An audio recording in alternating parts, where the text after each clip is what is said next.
Hello again, Drops of Ink.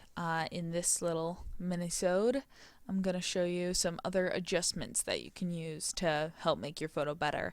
I have the photo from the last episode with the background copy and the levels still intact. So I'm going to show you a few more things that you can do. If you're on this, just hit this back arrow and you'll just go back to these. The other ones that you probably will use are brightness and contrast.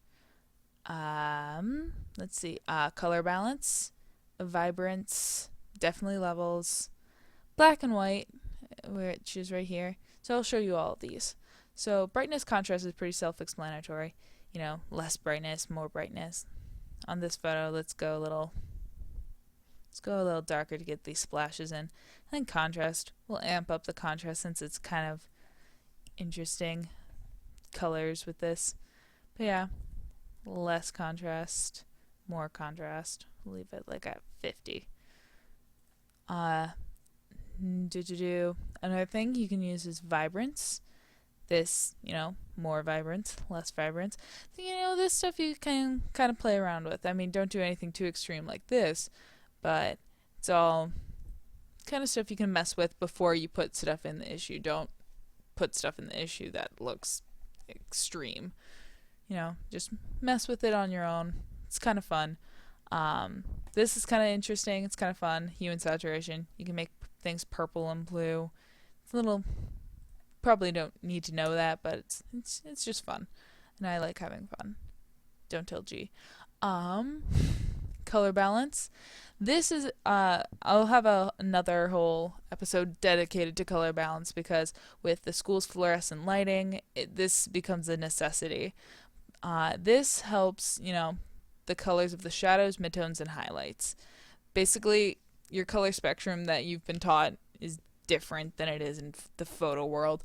We have cyan, magenta, yellow, red, green, and blue, and everything basically goes off of that. So if I'm going to adjust the midtones of this, it's the slider thing again. You just slide it, a little more green, a little more thing. It's not like hue and saturation. This is different. So hang on, there we go. Delete that. For this, let's see. This image honestly looks a little yellow to me. I took this in a light box. So let's go to the shadows. And since it's a little yellow, we're going to make it a little more blue. So we're going to drag it over to the blue side. I'll show you what that did.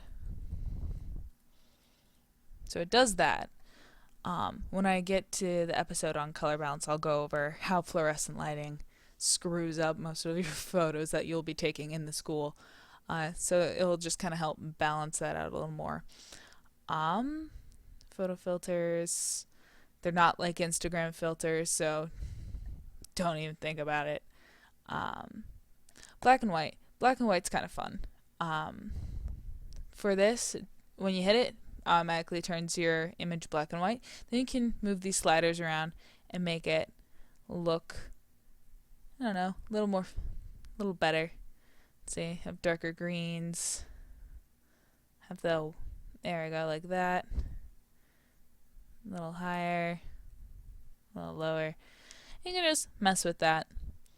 And that's how you play with your adjustments. You can have all these kinds of things. Have all different types of images. And that's really it for this one. Join me next time, I guess, because I'm not going to be going anywhere.